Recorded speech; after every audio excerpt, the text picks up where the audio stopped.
आज की कहानी है कौवा और सांप। एक दिन एक कौवा घोंसला बनाने के लिए उपयुक्त जगह की तलाश में था। कौवे को जंगल में घोंसला बनाने की जगह मिल गई। कौवा तिनका तिनका इकट्ठा करके घोंसला बनाता था। एक दिन कौवे ने उसके घोंसले में अंडा दे दिया। कौवे के घोंसले वाले पेड़ के नीचे एक सांप का घोंसला था। सांप ने कौवे को अंडे देते हुए देख लिया। सांप को कौवे के अंडे का लालच था। एक दिन कौवा भोजन की तलाश में निकला।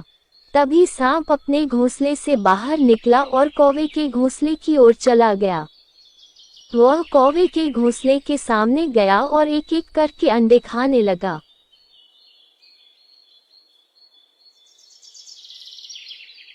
फिर सांप अपने घर वापस चला गया। कौवा वापस आया और देखा कि उसके अंडे गायब थे। अंडे न मिलने का उसे बहुत दुख हुआ। कौवा चिल्लाने लगा कि मेरा अंडा कहाँ गया। कुछ दिन बाद कौवे ने फिर अंडा दिया। कौवे की अनुपस्थिति में सांप ने फिर अंडे खा लिए।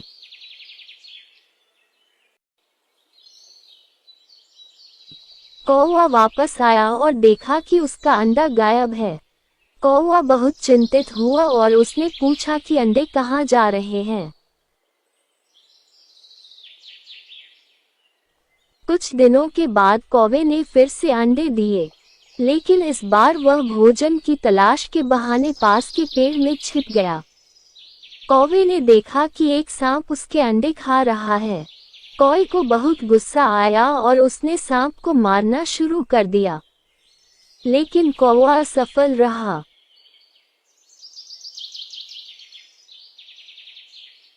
कौवा उदास होकर उड़ने लगा और सोचने लगा कि इस सांप की पकड़ से कैसे बचूं।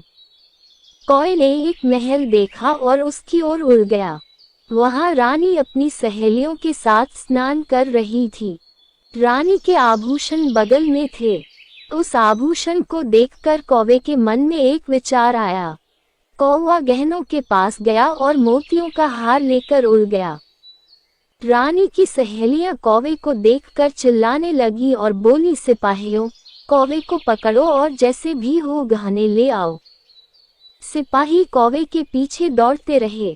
कौवे ने रत्नजड़ित चोंच उठाए और तेजी से उड़ने लगा, और सिपाही कौवे का पीछा करता रहा।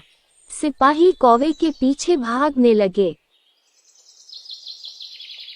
भागते समय वे हाँफने लगे। कौवे ने मोतियों का हार सांप के घोंसले में गिरा दिया और उड़ गया। सिपाहियों ने कौवे को मोती का हार एक गड्ढे में गिराते हुए देखा।